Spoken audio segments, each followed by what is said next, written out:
بسم الله الرحمن الرحيم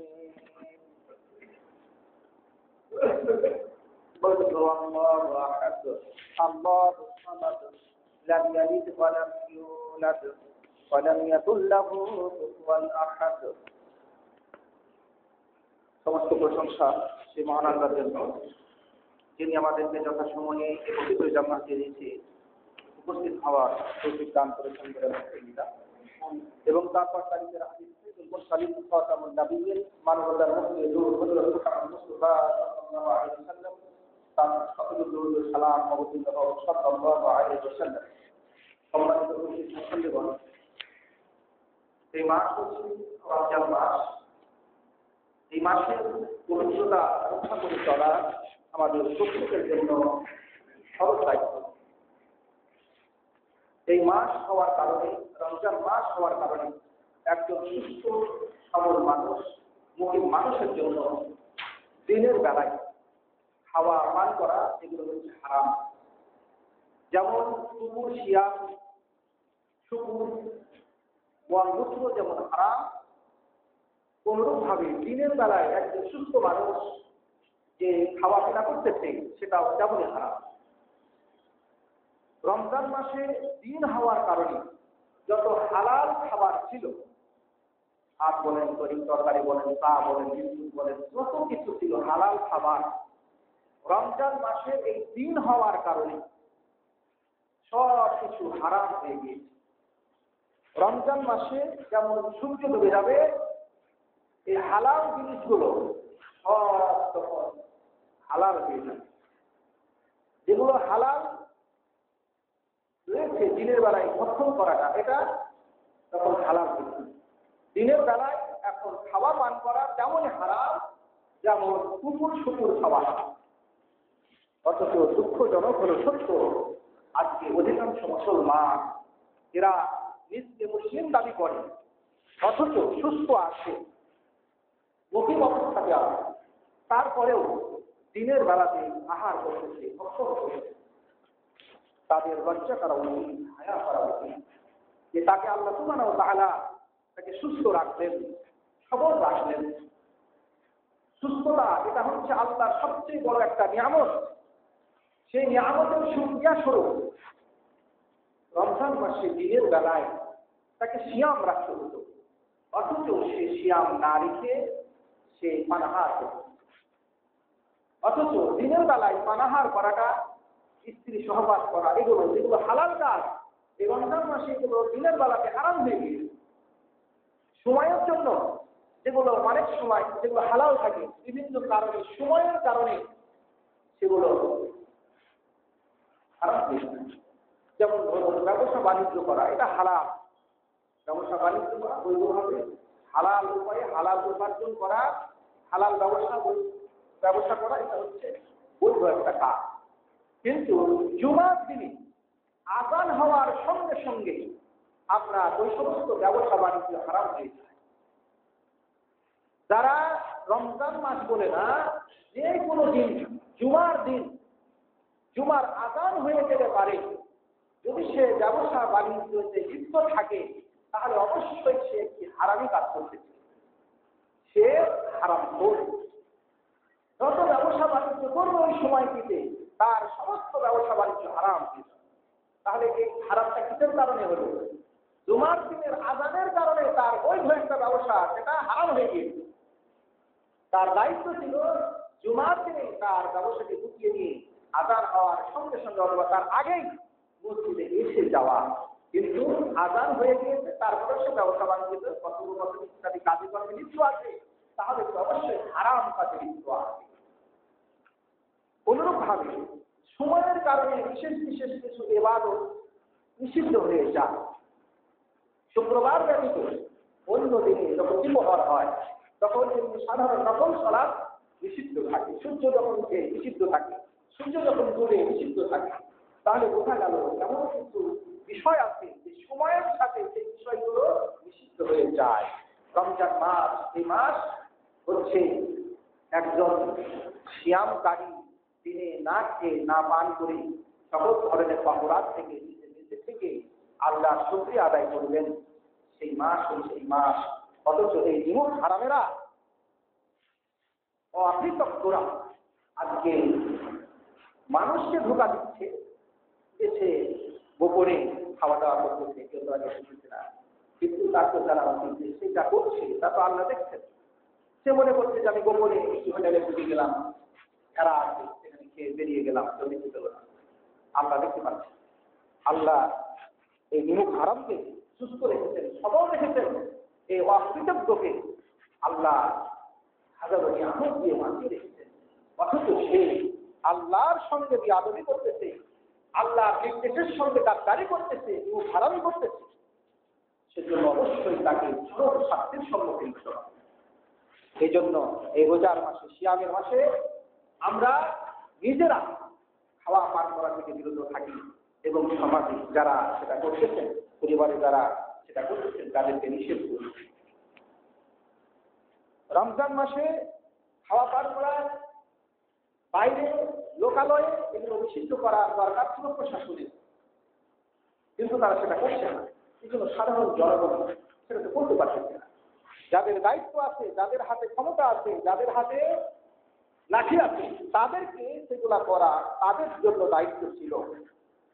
আমাদের যেটা করণীয় সেটা হচ্ছে তাদেরকে উপদেশ দেওয়া, তাদেরকে বুঝানো, তাদেরকে নিষেধ করা। আল্লাহ সুবহানাহু ওয়া তাআলা ওই মানুষগুলোকে হেদায়েত করুন যারা রমজান মাস সুস্থ সবল মুকিম অবস্থায় থাকার পরেও সিয়াম না রেখে যারা খানাপিনা করছেন, আল্লাহ তাদেরকে হেদায়েত করুন। সম্মানিত উপস্থিতি, আজকে আমরা ফাযাইল ওয়া ফাওয়াইদুজ যাকাত ওয়াল ইনফাক ফি সাবিলিল্লাহ, যাকাত এবং আল্লাহর পথে ব্যয় করার ফজিলত এবং ফাওয়াইদ আমরা আলোচনা করব। ফজিলত হচ্ছে যে আল্লাহ সুবহানাহু ওয়া তাআলা ওই কাজের জন্য আমাদের যে পুরস্কার ঘোষণা করেছেন, যেগুলো আল্লাহ আমাদেরকে দিবেন, সেটা হচ্ছে ফজিলত। ফাওয়াইদ উপকারিতা, যাকাত এবং আল্লাহর পথে খরচের জন্য অসংখ্য উপকারিতা আছে। সেই উপকারিতাগুলো আমরা জানার চেষ্টা করব ইনশাআল্লাহ। এজন্য আজকে আলোচনার বিষয় হচ্ছে ফাযাইল ওয়া ফাওয়াইদ যাকাত ওয়াল ইনফাক ফি সাবিলিল্লাহ, আল্লাহর পথে ব্যয় করা, যাকাত দেওয়া, এগুলোর ফজিলত এবং উপকারিতা সম্পর্কে অসংখ্য ফাযাইল এবং উপকারিতা, ফাযাইল এবং উপকারিতা রয়েছে যাকাত এবং আল্লাহর পথে খরচ। তো আমরা আজকে মোটামুটি সময় পেলে পারি 8-10টা আলোচনা করার চেষ্টা করব ইনশাআল্লাহ।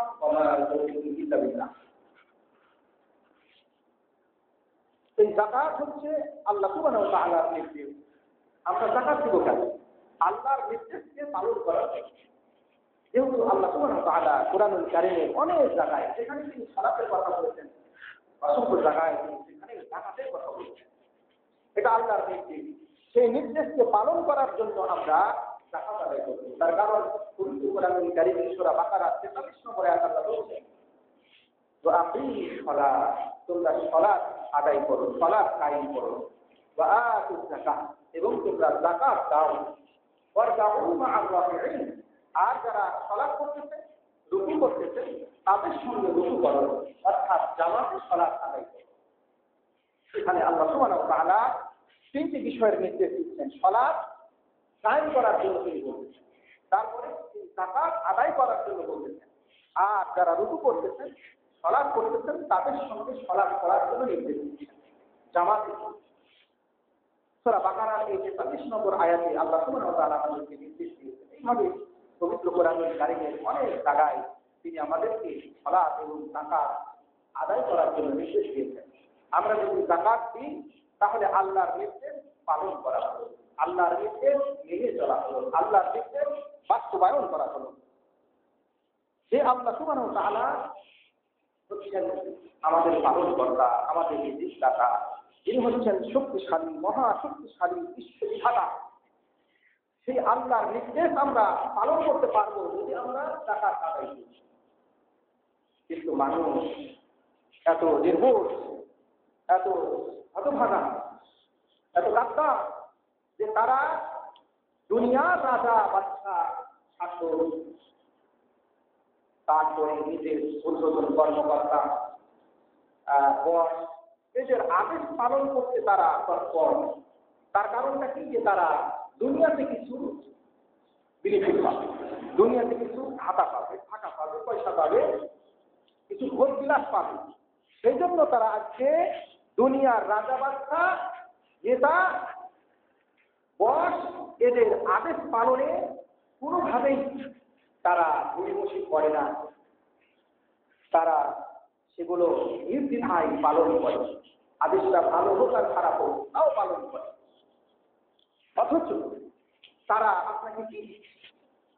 তারা আপনাকে দুনিয়ার যদি সামান্য সামগ্রী দিচ্ছে, তার বিনিময়ে আপনি আপনার রাজা বাদশার শাসকের কথা আপনি অক্ষরে অক্ষরে পালন করছেন।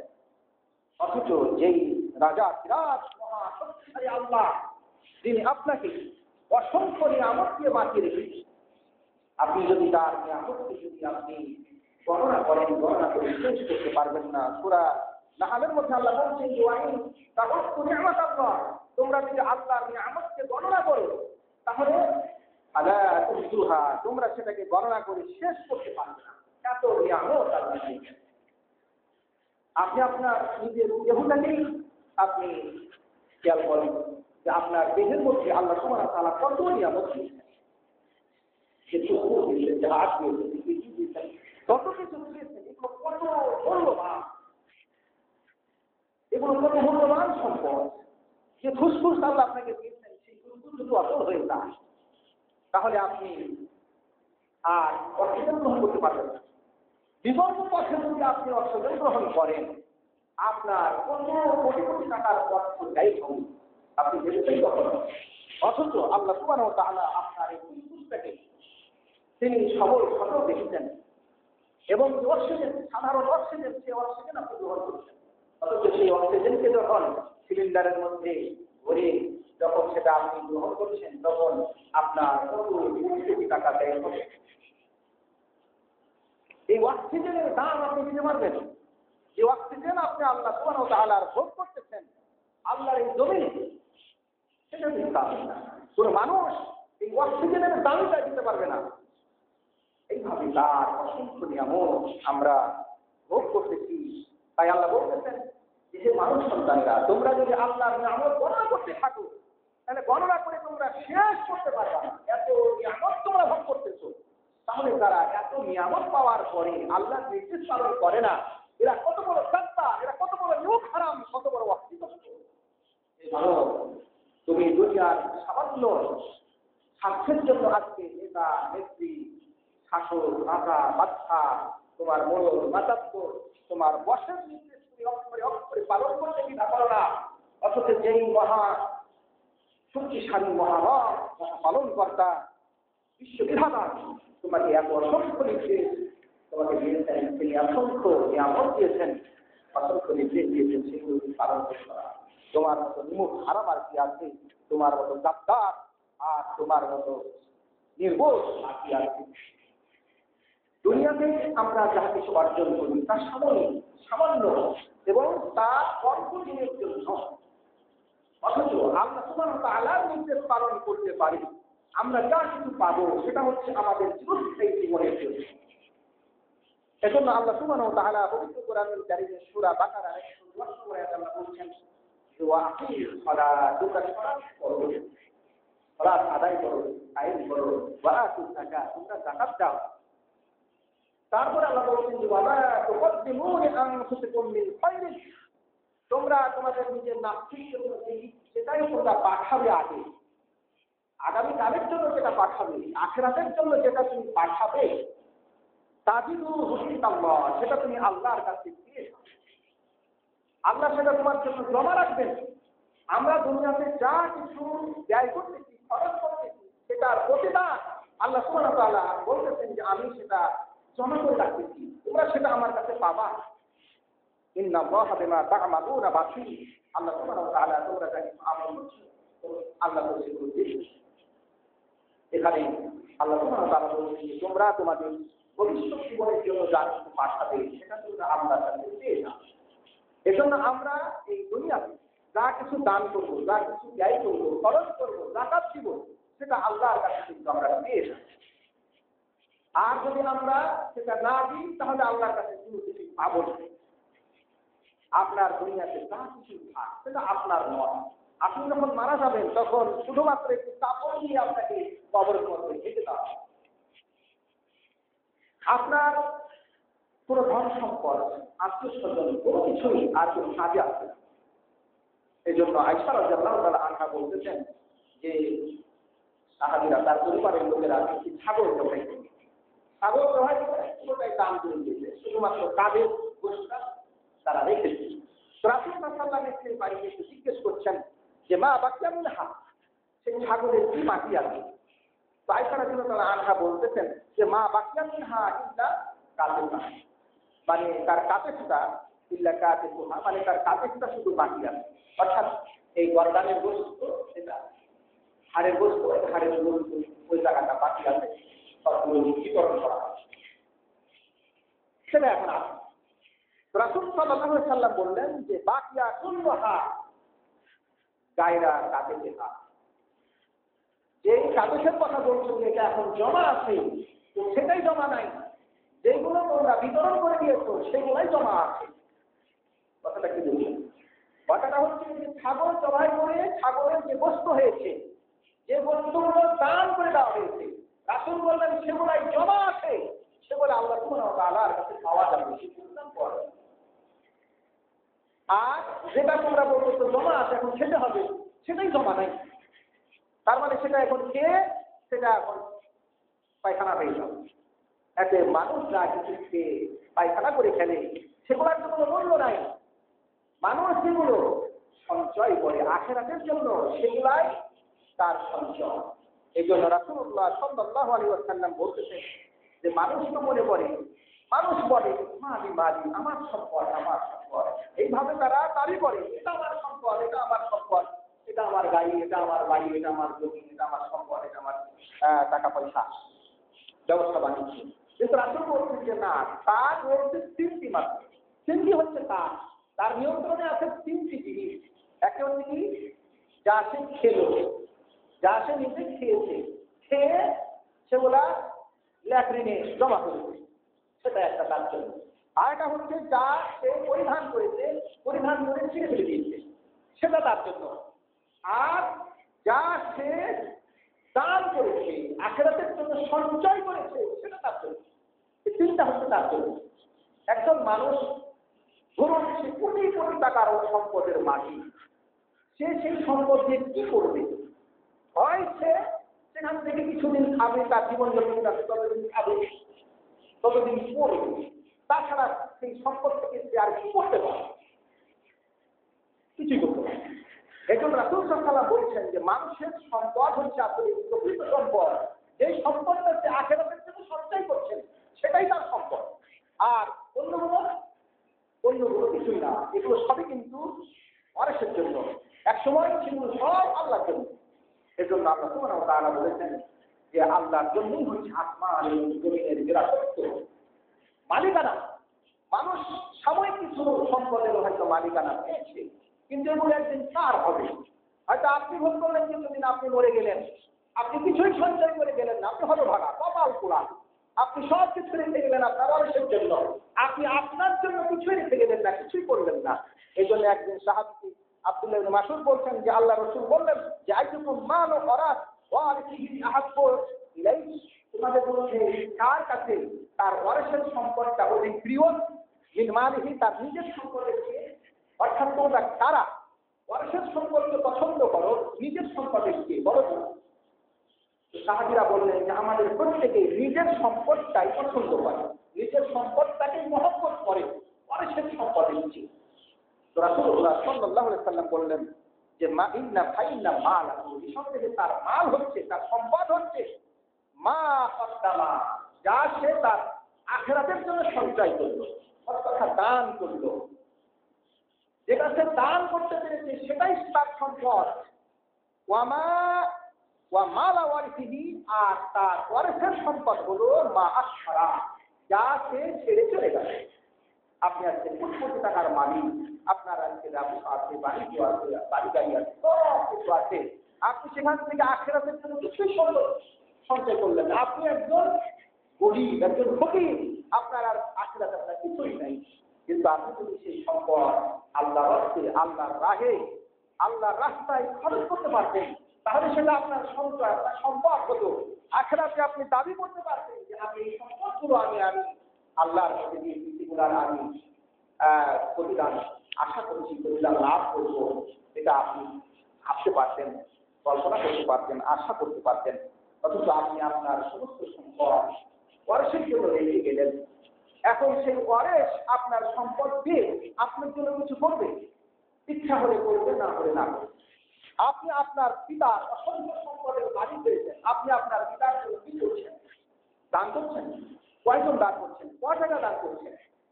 নিজে যদি আপনি আপনার ভবিষ্যতের জন্য সঞ্চয় করে না যেতে পারেন, তাহলে আপনার ওয়ারিসরা আপনার নামে দান করবে, সঞ্চয় করবে, সেটা কল্পনা করা যায় না। আপনি যেমন, আপনার ছেলেরাও তেমন হওয়াই স্বাভাবিক। আপনি যেহেতু আপনার নিজের জন্য সঞ্চয় করে দিতে পারেননি, দান করে দিতে পারেননি, খরচ করে দিতে পারেননি, আপনার সন্তানেরাও আপনার জন্য তেমন কিছু ভাববে, সেটা ভাবা খুব কঠিন। এই জন্য আসুন আমরা নিজেদের জন্য নিজেদের সঞ্চয় জমা করি। আমরা এই মাসে যদি সপ্তাহে 5 টাকা, 10 টাকা, 50 টাকা করে দিন, সেটা আপনার সাপ্তাহিক একটা অ্যাকাউন্ট করবেন। আল্লাহর কাছে আপনি একটা সাপ্তাহিক অ্যাকাউন্ট করলেন যে আমি মসজিদে প্রতি সপ্তাহে আমি 10 টাকা, 20 টাকা, 50 টাকা, 100 টাকা, যার যেমন সম্বল আছে আমি দিব। তাহলে আপনার সঞ্চয় হলো, আপনি সেটা আখেরাতে পাবেন। অনুরূপভাবে মাদ্রাসা আছে, ইয়াতীমখানা আছে, বিভিন্ন অসহায় মানুষ আছে, তাদেরকে আপনি যদি দেন, প্রতি মাসে মাসে দেন। আজকে মার্কাজি ইসলামের সালাফি নওদাপাড়াতে আহলাদিস আন্দোলন বাংলাদেশের যেটা কেন্দ্র মাদ্রাসা, সেখানে ইয়াতীমখানা আছে, স্বতন্ত্র একটি ইয়াতীমখানা আছে, 6 তলা ভবন ইয়াতীমখানা আছে। সেখানে 1 শতাধিক ইয়াতীম ছেলে এবং মেয়ে, ছেলেরা এখানে থাকে, মেয়েরা ওই মহিলা মাদ্রাসা সেখানে তারা থাকে। তো এখন এই ইয়াতীমখানাতে যদি আপনি দান করেন, তাহলে সেখানে ইয়াতীমরা সেই সম্পর্কে লালিত পালিত হয়। অসংখ্য ইয়াতীম সেখানে আসে, আবেদন করে, ভর্তি হতে চায়। সেখানে নিয়ম হচ্ছে যে যারা ভর্তি পরীক্ষায় উত্তীর্ণ হয়, সে ধরনের ইয়াতীমগুলোকে নেওয়া হয়। এখন অনেক ইয়াতীমের আবেদন আসে, তারা ভর্তি পরীক্ষায় উত্তীর্ণ হয়, নাম্বার পায়, পাস করে, কিন্তু তাদেরকে নেওয়া যায় না। কেন নেওয়া যায় না? যে অর্থ হয় না। একটা সন্তানকে লালন পালন করতে হলে যে খরচ, প্রতি মাসে কমপক্ষে 5-7 হাজার খরচ, ধরেন বছরে 50,000, 60,000 এই যে একটা খরচ, সেই খরচ কিন্তু অলরেডি বহন করা লাগে সেই প্রতিষ্ঠান ইয়াতীম শাখা। এখন সেই কারণে কিন্তু অসংখ্য ইয়াতীমেরা তারা কিন্তু প্রতিবার ঘুরে যাচ্ছে, মহিলা শাখাতেও বালক শাখাতেও যারা ভর্তি হতে আসে, এরা কিন্তু মূলত ছাত্র। এরা, আমরা এদেরকে ছাত্র হিসাবে ভর্তি নিই। যারা সেখানে ভর্তি হয় তারা সেখানে লেখাপড়া করে, তারা সেখান থেকে মানুষ হয়, তারা সেখান থেকে আলেম হয়ে বের হয়। শুধু তাদেরকে শুধু টাকা পয়সা করে খরচ করে ছেড়ে দেওয়া হচ্ছে না, তাদেরকে আমল আখলাকে চরিত্রে তাদেরকে হাফেজ করা হচ্ছে, তাদেরকে আলেম করা হচ্ছে, দাওরা পাস করা হচ্ছে। যেমন গতবার বুরহান বলে দিচ্ছিলেন, ইয়াতীম শাখা থেকে দাওরা পাস করলো আমাদের ছাত্র, দাওরা দেওয়ার কাছে করে। তো সে ছেলেটি ইয়াতীম শাখা থেকে দাওরা পাস করলো। সে এই যে সুদীর্ঘ সময় ধরে সে লেখাপড়া করলো, দাওরা পাস করতে 16 বছর লাগে। দাওরা পাস হলে 16 বছর। একটি ছাত্র শিশু থেকে পড়লে মানে 16 বছর হয়, অন থেকে পড়লে মানে 16 বছর দাওরা পাস করতে লাগে। 16 বছর ধরে সে সেখানে পড়ে লেখাপড়া করে সেখান থেকে মানুষ হয়ে আলেম হয়ে বেরিয়ে গেল। তো যারা ইয়াতীম শাখাতে দান করছেন, তারা তো ইয়াতীমের পরিপালনের যে ফজিলত সেটা তো পাবেন। যে তারা বলেছেন যে আমি আর আমার ইয়াতীমদের লালন পালনকারীরা এইভাবে পাশাপাশি দুটি আন্দোলন খাড়া করে দেখতে তিনি বললেন যে তারা পাশাপাশি জান্নাতে থাকবে। এজন্য যারা সম্পদশালী আছেন, তারা, আপনারা সেখানে গিয়ে আপনারা সদস্য হতে পারেন, মাসিক দানে, বাৎসরিক দানে, অথবা একটি ছেলেকে আপনি পুরোটা দায়িত্ব নিতে পারেন যে আমি একটি ছেলের দায়িত্ব নিলাম। অর্থাৎ এই ছেলেটার পিছনে মাসে যে খরচটা হবে 5,000 বা সামথিং যে খরচটা হবে, সেই খরচটা আমি কিন্তু মাসে মাসে দিয়ে একটি ছেলের দায়িত্ব নিয়ে নিলাম, সেটা আপনারা করতে পারেন। সেটা করলে আপনি অসংখ্য নেকি পাবেন, পরিণাম পাবেন। এটাই আপনার ভবিষ্যতের সঞ্চয়। এজন্য রাসূলুল্লাহ সাল্লাল্লাহু আলাইহি ওয়াসাল্লাম বলেছেন যে তুমি যেটা আখিরাতের জন্য সঞ্চয় করো বলো সেটাই তোমার সম্পদ, আর যেটা তুমি রেখে যাচ্ছ সেটা তোমার ওয়ারিসের সম্পদ, এটা তোমার সম্পদ না। তুমি মরে গেলে তোমাকে খালি হাতে একটি কাফন পরিয়ে তোমার আত্মীয় স্বজন ছেলে মেয়েরা কি করবেন, বিদায় দিয়ে দিবেন, তোমাকে কবরে রেখে দেওয়া হবে। এই জন্য জাকাতে অসংখ্য ফজিলত আছে, খাওয়াই আছে, শত শত ফজিলত খাওয়াই আছে। আমরা তার মধ্যে থেকে কয়েকটি আজকে আলোচনা করার চেষ্টা করব। আমরা জাকাত দিব কেন, জাকাত আদায় করব কেন? জাকাতটা আদায় করব এই জন্য যে এই জাকাত হচ্ছে ইসলামের তৃতীয় স্তম্ভ। আমরা আগেও জেনেছি যে ইসলামের 5টি স্তম্ভ আছে, তার মধ্যে অন্যতম তৃতীয় স্তম্ভ হচ্ছে জাকাত। এই জাকাত দিলে পারে ইসলাম এর স্তম্ভকে, ইসলামের খুঁটিকে কায়েম করা হয়, প্রতিষ্ঠিত করা হয়। যে এই খুঁটির উপরে পুরো ইসলাম তা ছাদ হিসাবে আছে। এতে যারা আমরা জাকাত আদায় করছি তারা এই ইসলামের স্তম্ভটা প্রতিষ্ঠা করছি। দলিল বুখারী 8 নম্বর হাদিস। আমরা হাদিসটি পাঠ করছি না, আমরা ফজিলত এবং ফাওয়ায়েদগুলো আমরা শুধু আলোচনা করি। আমরা জাকাত দেব কেন, তার 3 নম্বর ফায়দা হচ্ছে যে এটা হলো ঈমানের অন্যতম একটি শাখা, ঈমানের অন্যতম একটি অংশ। সেই অংশটাকে প্রতিষ্ঠিত করার জন্য জাকাত যেমন ইসলামের একটি স্তম্ভ, অনুরূপভাবে ইসলামের একটি অংশ, অনুরূপভাবে ইসলাম ঈমানের একটি অংশ। রাসূলুল্লাহ সাল্লাল্লাহু আলাইহি ওয়াসাল্লামের সাহাবী হযরত আব্দুল্লাহ ইবনে আব্বাস রাদিয়াল্লাহু তাআলা আনহুমা তিনি বলতেছেন যে আব্দুল কায়েস গোত্রের প্রতিনিধি দল রাসূলুল্লাহ সাল্লাল্লাহু আলাইহি ওয়াসাল্লামের কাছে আসলেন। তো রাসূল সাল্লাল্লাহু আলাইহি ওয়াসাল্লাম তাদেরকে নির্দেশ দিলেন আল্লাহর প্রতি ঈমান আনার জন্য। তিনি বললেন তাদেরকে যে তাদরুনা মান ঈমানু বিল্লাহ, তোমরা কি জানো যে আল্লাহর প্রতি ঈমান আনার অর্থটা কি? তারা বললেন যে আল্লাহ ওয়া রাসূলুহু আ'লাম, আল্লাহ এবং তার রাসূল বিষয়টি ভালো অবগত আছেন। তো তিনি বললেন যে আল্লাহর প্রতি ঈমান হচ্ছে এই কথার সাক্ষ্য দেয়া যে আল্লাহ ছাড়া কোনো মাবুদ নেই এবং মুহাম্মদ সাল্লাল্লাহু আলাইহি ওয়াসাল্লাম হচ্ছেন আল্লাহর রাসূল, এই কথার সাক্ষ্য দেয়া। যেটা ইসলামের স্তম্ভ ছিল, ইসলামের যেটা অংশ ছিল, সেটাকে এখানে রাসূল ঈমানের অংশ বলতেছেন। আমরা জানি যে একজন মানুষ যদি পূর্ণ মুমিন হতে হয়, মুমিন হতে চায়, তাহলে তাকে এই ঈমানের এই বিষয়গুলোকে তাকে অন্তরে নিয়ে আসতে হবে, অন্তরে জমা করতে হবে। তারপর রাসূল বললেন ওয়াইকামুস সালাত, সালাত প্রতিষ্ঠা করা, ওয়াইতাউজ যাকাত এবং যাকাত দেওয়া, ওয়া শাওম রমজান এবং রমজান মাসে সিয়াম পালন করা, ওয়া আন তুবতুল খুমুস মিনাল মাগনাম, আর গনিমতের মাল যেটা তোমরা পাবা যুদ্ধে গিয়ে আব্দুল কায়েসকে বললেন, ওই লোকগুলাকে বললেন যে যুদ্ধ করতে গিয়ে তোমরা যে গনিমতের মাল পাবে, তোমরা তো মদিনার মানুষ না, অন্য এলাকা থেকে এসেছো, তো যুদ্ধ করার সময় যে গনিমতের মাল তোমরা পাবে সেখান থেকে এক ভাগ তাদের এক ভাগ বাইতুল মালে, বাইতুল মাল সরকারি ফান্ডে তোমরা জমা দিয়ে যাবে, সেটা হচ্ছে ঈমান।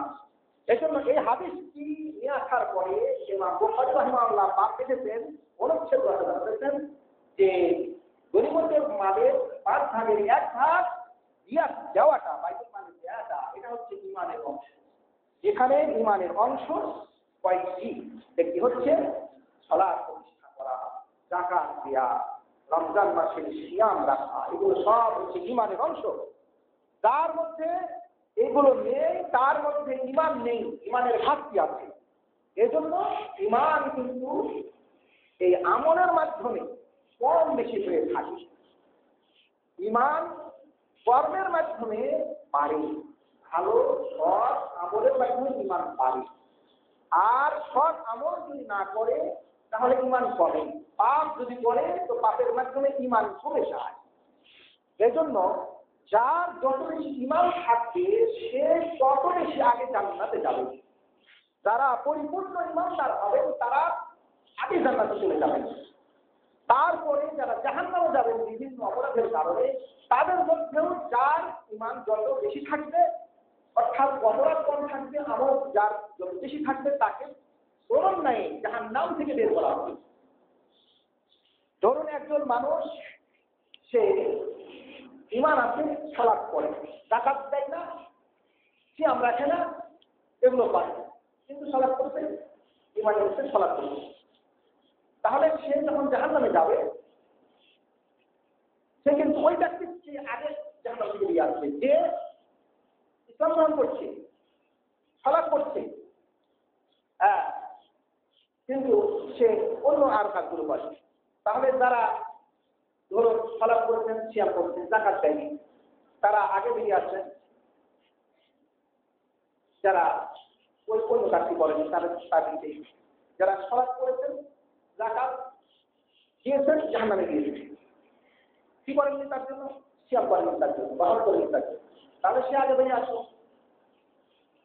কিন্তু একজন ব্যক্তি জাহান্নামে গিয়েছে, সালাত করছে, কিন্তু যাকাত দেয়, তাহলে সে যাকাতেরও অপরাধ তার মধ্যে আছে, তাহলে সে কিন্তু পরে জান্নাতে ফিরে যাবে। এক কথায় যার যত বেশি আমল থাকবে সে তত আগে জাহান্নাম থেকে বাঁচতে পারবে, যার যত কম আমল থাকবে সে তত পরে জাহান্নাম থেকে বের হবে, তার ঈমান থাকবে। ঈমানটা হচ্ছে অন্যতম বিষয়।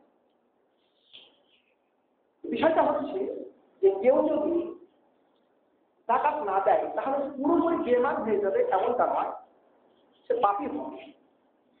ঈমানের একটি অংশ সে হারিয়ে ফেললো, সেজন্য তাকে জাহান্নামে যাওয়া লাগবে। অনুরূপভাবে সিয়াম পালন করা এটা হচ্ছে ঈমানের অংশ, কিন্তু কেউ যদি সিয়াম পালন না করে তাহলে একেবারেই সে বেঈমান হয়ে যাবে, চিরস্থায়ী জাহান্নামে হয়ে যাবে, সেটা বলা হচ্ছে না। সে জাহান্নামে যাবে, শাস্তি ভোগ করবে। সে যদি এই সিয়ামকে খরচ মনে করত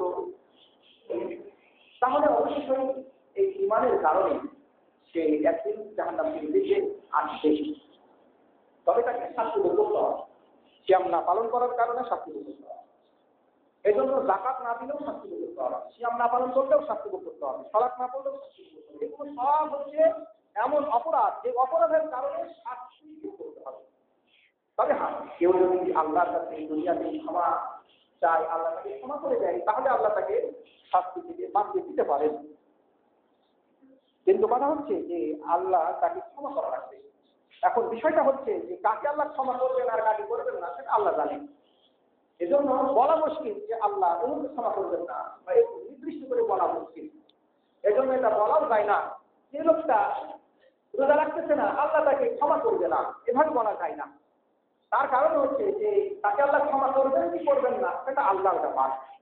তবে এইভাবে বলা যায় যে একজন যিনি সিয়াম রাখতেছেন না, যাকাত দিচ্ছেন না, সিয়াম রাখতেছেন না, সে যে জাহান্নামী সেটা আমভাবে বলা যায়, সে অবশ্যই জাহান্নামী, সে অবশ্যই গাদ্দার। যে আল্লাহর এই জমিনে আল্লাহর অসংখ্য নিয়ামত ভোগ করার পরে, সবচেয়ে বড় নিয়ামত সুস্থতা লাভ করার পরেও সে আল্লাহর শুকরিয়া আদায় করতেছে না, সিয়াম রাখতেছে না। ইসলামের অন্যতম একটি অংশ হচ্ছে এই যাকাত। যদি আমরা যাকাত আদায় করি তাহলে সেই ইসলামের সেই অংশটি প্রতিষ্ঠা করা হবে, পালন করা হবে। যাকাত আমরা দিব কেন? যাকাত দিব যে আমরা পূর্ণ মুমিন, পূর্ণ মুসলিম এবং পূর্ণ মুত্তাকি এবং পরেজগার হয়ে যাওয়ার জন্য। যেহেতু কোরআনুল কারীমে আল্লাহ সুবহানাহু ওয়া তাআলা বলছেন ইন্নামাল মুমিনুনা আল্লাযীনা ইযা যিকরাল্লাহ, নিঃসন্দেহে মুমিন তো হচ্ছেন তারাই তাদেরকে আল্লাহর কথা বলা হয়, আল্লাহর জিকির যখন করা হয় তার কাছে, তখন তার অন্তর কেঁপে যায়, ভীত হয়ে যায়, ভীত সন্তুষ্ট হয়। ওয়াইদা তুলিয়াত আলাইহিম আয়াতু, আর যখন তার কাছে আমার আয়াতগুলোকে তেলাওয়াত করা হয়, কোরআনের বাণী তার কাছে তেলাওয়াত করা হয়, তো যাদাতুহুম ঈমানা, তার ঈমান বেড়ে যায়। তাহলে ঈমান যে মানুষের বেড়ে যায়, এই কোরআনের সূরা আনফালের এই আয়াত হচ্ছে তার দলিল যে মানুষের ঈমান বৃদ্ধি পায়। মানে মানুষের ঈমান বৃদ্ধি পায় বিশ্বাসের মাধ্যমে, মানুষের ঈমান বৃদ্ধি পায় আমলের মাধ্যমে।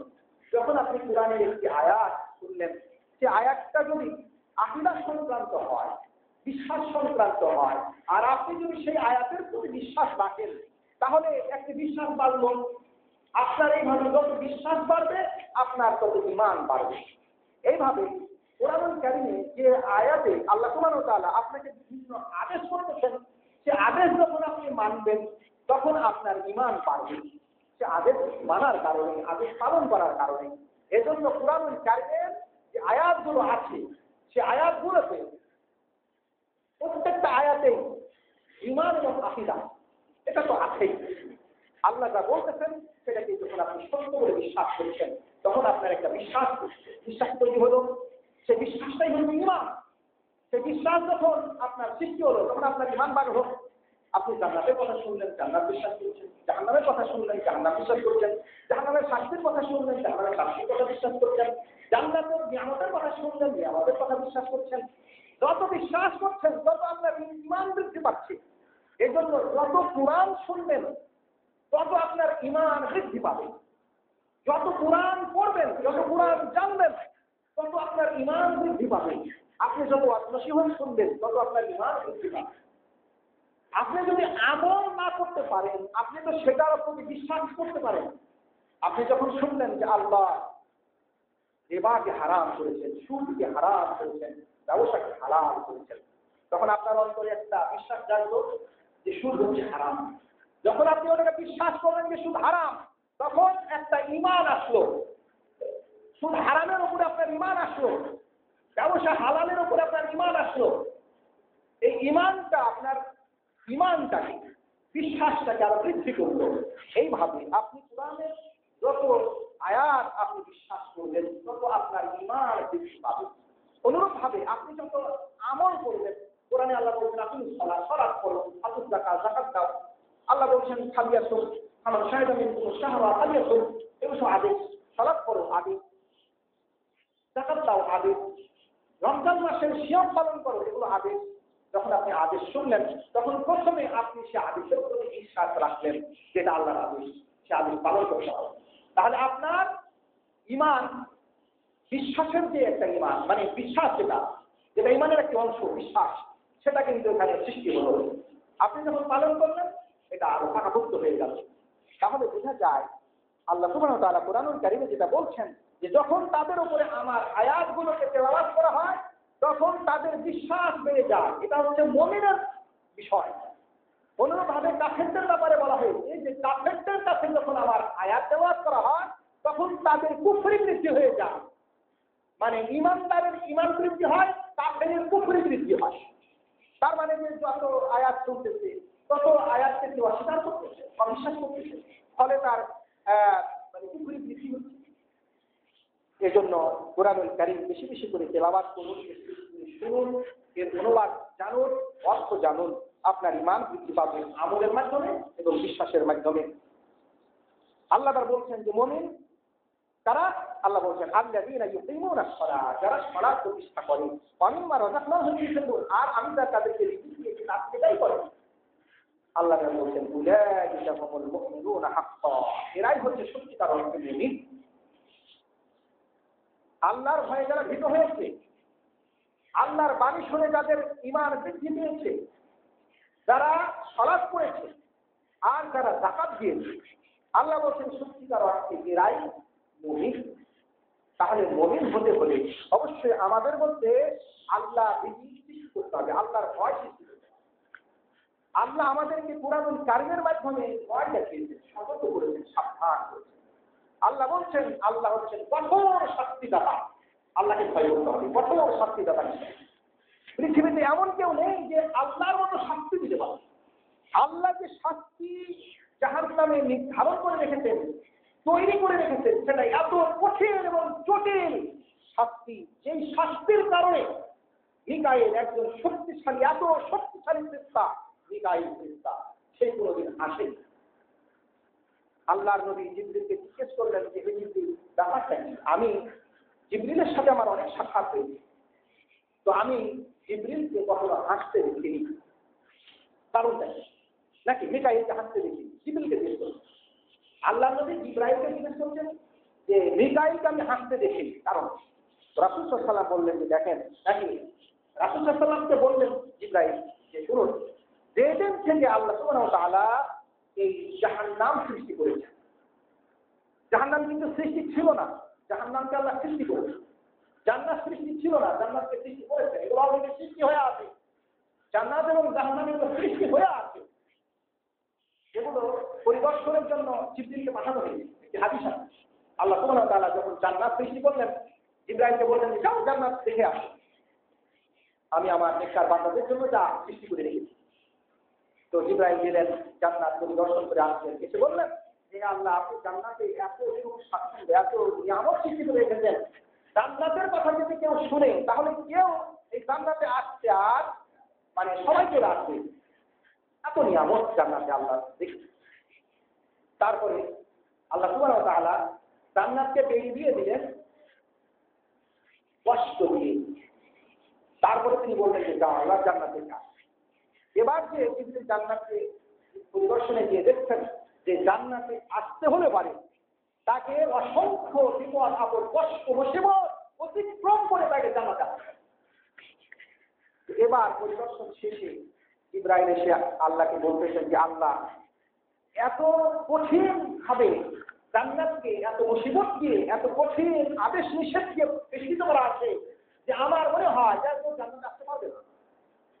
তার কারণ যে জান্নাতে আসতে হলে এমনি কি আসতে পারা যাবে না, প্রসেস করতে হবে। জান্নাত তো মামুলি জিনিস না যে আপনি চাইলেন আর পেয়ে গেলেন। জান্নাতে আসতে হলে পারে তাকে অসংখ্য মাকরুহাত, অসংখ্য ধৈর্য, অসংখ্য কষ্ট সহন করে তাকে আসতে হবে।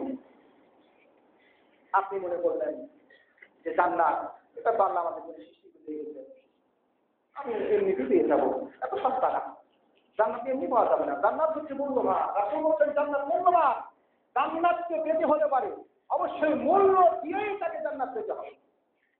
জান্নাতে যাওয়ার জন্য যে সমস্ত আমল বলা আছে, হাজার হাজার আমল বলা আছে, একটা না হাজার হাজার আমল, একটা আমল করতে গেলেই জাহান্নাম, মনে রাখতে হবে।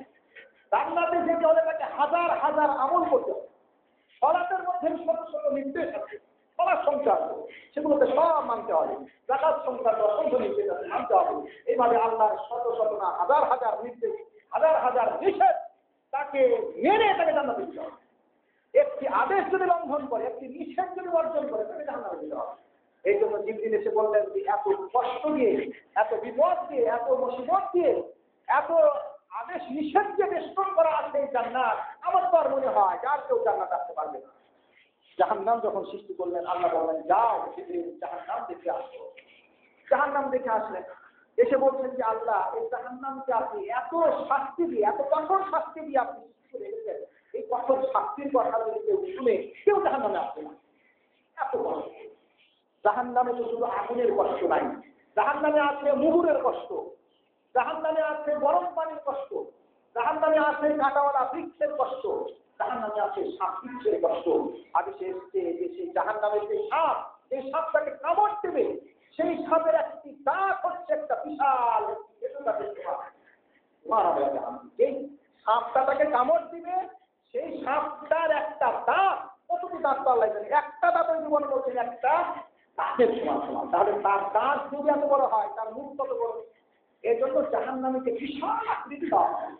জাহান্নামীকে জাহান্নামে দেওয়ার পরে তার বডিকে এত বড় করা হবে, বাড়াতে বাড়াতে বলা হয়েছে যে তার একটা দাঁত হবে মুহুল পাহাড়ের সমান, 6 মাইল একটা পাহাড় পরে, এত বড় একটা দাঁত হবে। তাহলে তার দাঁত 2 মাইল হয়, তার দেহ কত বড়, তার মুখ কত বড়। তাহলে জাহান্নামে যারা যাবে এরা তো মানুষেরাই যাবে, আমাদের মতো আপনাদের মতো মানুষ তো জাহান্নামে যাবে, জিন তো জাহান্নামে যাবে। তাদের শরীরকে ভাবে বিশাল আকারের আয়তনে করা হবে। তার কারণ এত বিশাল না করলে পারে, এত বিশাল বিশাল সাপ তাকে কামড় দিবে কি করে? আপনাকে 3.5 হাত সেহুর মানুষ দিয়ে আপনাকে জাহান্নামে শাস্তি ভোগ করলে কি লাভ হবে? জাহান্নামের কোনো লাভ হবে? এই জন্য জাহান্নামে শাস্তি দেওয়ার জন্য এই জাহান্নামীকে, আপনার বডিটাকেই আল্লাহ বাড়াতে বাড়াতে এত বিশাল আকারে আকার ধারণ করাবেন। তার কারণ যে সেখানে আছে বিশাল বিশাল শাস্তি। আল্লাহ রাসূল বলছেন একটা সাপে যদি কামড় দেয়, জাহান্নামের একটি সাপে, তাহলে 40 বছর ধরে তার বিষক্রিয়া কাটবে, অথচ সেই সাপ তাকে দংশন করতে থাকবে। আল্লাহ রাসূল বলছেন যে জাহান্নামে যে হাতুড়ি আছে, যে মুগুর আছে, যে হাতুড় আছে, সে হাতুড় দিয়ে যদি একটি পাহাড়কে আঘাত করা হয়, সে পাহাড় ধোঁয়া হয়ে যাবে, ধোঁয়া হয়ে যাবে, পাহাড় ধোঁয়া হয়ে যাবে। সেই পাহাড়, সেই হাতুড় দিয়ে তাকে আঘাত করা হবে। তাহলে 3 হাতের বডি, 6 হাতের বডিতে কোনো কাজ আছে, তাকে বিশাল আকারে করা হবে। শত শত মাইল করা হবে তার একটা দেহ, এত বিশাল দেহের উপরে এই ধরনের বিশাল হাতুড়ির আঘাত করবে। সে আঘাত কত জোরে হবে, একটি আঘাত কত বড় হতে পারে, কত জোরে হতে পারে, কত শক্তিশালী হতে পারে, হাতুড় কত বড় হতে পারে, একটি পাহাড় খোলা হয়ে যেতে পারে। চিন্তা করতে পেরেছেন? এত বিশাল বিশাল শাস্তি সেখানে নির্ধারণ করা আছে। সেই শাস্তি দেখে এসে জিবরিল বলতেছেন যে আপনি যে শাস্তি সৃষ্টি দেখেছেন তাতে তো দেখা যায় কেউ যাবে না, শাস্তির কথা শুনলে কেউ জাহান্নামে যাবে না। এবার চাকচিক্য দিয়ে শুভনীয় বস্তু নিয়ে জাহান্নামকে ঘিরে দেওয়া হলো। এবার বলা হলো দাও দিকে আসো। এবার দেখতে যে পরিদর্শন শেষে এবার জিবরিল আল্লাহকে বলছেন যে আল্লাহ, এত চাকচিক্য শুভনীয় বস্তু দিয়ে আপনি জাহান্নাম বেষ্টন করে রেখেছেন, এই লোভনীয় বস্তুর মহব্বতে পড়ে মানুষ তো সব জাহান্নামে চলে আসবে। আমার ভয় হয় যে আর কেউ জান্নাতে আসতে পারবে না। এই জন্য এই দুনিয়া হচ্ছে একটি গোপনীয় স্থানের জায়গা। আপনার লোভকে দমন করতে হবে। এই লোভ যদি থাকে তো আপনি পশুর চাইতেও জঘন্য, কোনো পশুর চাইতেও নিকৃষ্ট। এই লোভের কারণেই আজকে দুনিয়াতে মারামারি, কাটাকাটি, হানাহানি, এই বখিরি, সব কিছু লোভের কারণ। এই লোভ আপনাকে পশু নরাধম করে ছেড়েছে। না হলে রমজান মাসে একজন শিশুকে ধর্ষণ করে একজন মানুষ, সেই কত বড় হীন, কত বড় জঘন্য, কত বড় নরাধম হতে পারে। একটা শিশুকে সে রমজান মাসের রাত্রে সে ধর্ষণ করতে পারে। কত নিচু হতে পারে, কত হীন হতে পারে, কত ইতর হতে পারে, এই ধরনের কাজ করতে পারে। চিন্তা করতে পেরেছেন? সমাজে এই ধরনের বিতর্ক না, এটা বৃদ্ধি পাচ্ছে কেন? কারণটা কি? এত ধর্ষণ হচ্ছে কেন? শিশু ধর্ষণ হচ্ছে, এমনি মানুষ ধর্ষণ হচ্ছে, এটা হচ্ছে কেন? তার কারণ হচ্ছে যে আমাদের সমাজে আল্লাহর বিধান কায়েম নাই। এজন্য আমি প্রথমত আমরা নিজেদেরকে ধিক্কার দিই। আমরা নিজেরাই হচ্ছি সেই জন্য দায়ী। আমি সেই ধর্ষককে যতটুকু দায়ী মনে করি, তার চাইতে দায়ী মনে করি এই দেশের শাসন ব্যবস্থা, এই দেশের জনগণকে। তার কারণ এই দেশের জনগণ যদি আল্লাহর বিধান জারি করত, আল্লাহর বিধানের পক্ষে থাকতো, তাহলে এখানে এই ধরনের ধর্ষণকে করতে পারত না। আল্লাহর বিধান কি? ধর্ষণের বিধান কি? এই যদি বিবাহিত পুরুষ হয়, হাজার হাজার মানুষের সামনে তাকে দণ্ডমান করিয়ে অথবা এই হেঁটু থেকে তুলে দিয়ে রেখ থেকে তাকে পাথর মারতে হবে, তাকে পাথর মারতে হবে। পাথর মেরে মেরে যতক্ষণ সে না মরতেছে ততক্ষণ পর্যন্ত তাকে পাথর মারতেই হবে। আর শত শত মিডিয়া, শত শত জনগণ সেটা দেখছে। এটা হলো আল্লাহর শাস্তি, কোরআনের শাস্তি, আল্লাহর বিধানের শাস্তি। তুমি আল্লাহর বিধানের সাথে বিদ্রোহ করো, আল্লাহর বিধানের মিথ্যাচরণ করো, আর তুমি বলো যে অপরাধ কেন মুক্ত হচ্ছে না। অপরাধ মুক্ত হবে তখনই যখন তুমি আল্লাহর বিধান কায়েম করতে পারবে। তুমি আল্লাহর বিধান বাদ দিয়ে মানব প্রকৃত বিধান কায়েম করে রেখেছ আর মনে করছো অপরাধ মুক্ত হবে সমাজ। সমাজকে অপরাধ মুক্ত করার জন্যই আল্লাহ সুবহানাহু ওয়া তাআলা বিজ্ঞানিক যে বিধান, সে বিজ্ঞানিক বিধান দিয়েছেন। এটা হচ্ছে বিজ্ঞানিক বিধান, প্রথম হচ্ছে বিজ্ঞানিক বিধান। চোরের হাত কেটে ফেলাই হলো বিজ্ঞানিক বিধান। আল্লাহ বিজ্ঞানিক বিধানের কসম করে বলছেন আল কুরআনুল হাকিম, আমি বিজ্ঞানময় কোরআনের শপথ করি। কোরআনে যত বিধান আছে সব বিজ্ঞানময় বিধান। আপনি একটা এইভাবে শাস্তি জারি করুন, জনসমক্ষে হাজার হাজার মানুষের সামনে দিবা আলোকে এইভাবে শাস্তি কায়েম করুন, আল্লাহর বিধান কায়েম করুন। মানুষের অন্তরে আল্লাহ ভয় সৃষ্টি করেছে। যারা আজকে বেশ্যাবৃত্তিতে লিপ্ত আছে, যারা আজ এই ধরনের অপরাধের জেনার কাজে লিপ্ত আছে, সবাই অপরাধীরা ভয়ে ভীত হবে। যারা অপরাধ করে না তাদের মধ্যেও ভয়ের সঞ্চার হবে। কে সৃষ্টি করবেন? সেই ভয় সৃষ্টি করবেন আল্লাহ সুবহানাহু ওয়া তাআলা।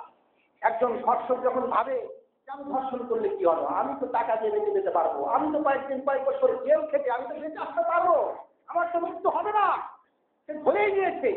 সেজন্য সে নির্দ্বিধায় সে ধর্ষণ করে চলেছে। এই জন্য অপরাধী হচ্ছে আমাদের সমাজ ব্যবস্থা। এই জন্য অপরাধী হচ্ছে আমরা, যারা কোরআনের বিধান চাই না, যারা আল্লাহর বিধান চাই না, যারা আল্লাহর বিধানের সাথে বিদ্রোহ করি। এই বিদ্রোহীরা হচ্ছে জাহান্নামী। যারা আল্লাহর বিধান চাইবে না তারা জাহান্নামী, যারা আল্লাহর বিধানের বিরোধিতা করবে তারা জাহান্নামী। এতে আমরা কেউ এই জাহান্নাম থেকে বাঁচার দরকার নই, যারা আমরা আজকে আল্লাহর জমিনে আল্লাহর বিধানের বিরোধিতা করি। জেনাকারকে দিয়ে কোনোদিন জেনার শাস্তি কায়েম হবে না, চোরকে দিয়ে কখনো চোরের শাস্তি কায়েম হবে না, মদখোরকে দিয়ে মদখোরের শাস্তি কায়েম হবে না। এই জন্য প্রশাসনে যতদিন ধরে এই ধরনের অপরাধীরা থাকবে, সরকারে যতদিন ধরে এই ধরনের অপরাধীরা থাকবে, সরকার যদি নিজেই জেনাকারী হয়, সরকারের লোকেরা যদি নিজেই চোর হয়, সরকারের লোকেরা নিজেই যদি মদখোর হয়, সে মদখোর দমন করবে কি করে, সেই চোরের শাস্তি দিবে কি করে, সেই বচন করবে কি করে? আল্লাহর বিধান শুনেই তো তার আকেল গুরু।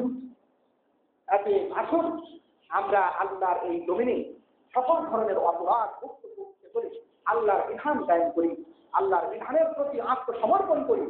আমরা এক বাক্যে সবাই বলে আল্লাহর বিধান এই জমিনে কায়েম করতে হবে। আসো, সকল বিধান বাতিল করো, ওহির বিধান কায়েম করো।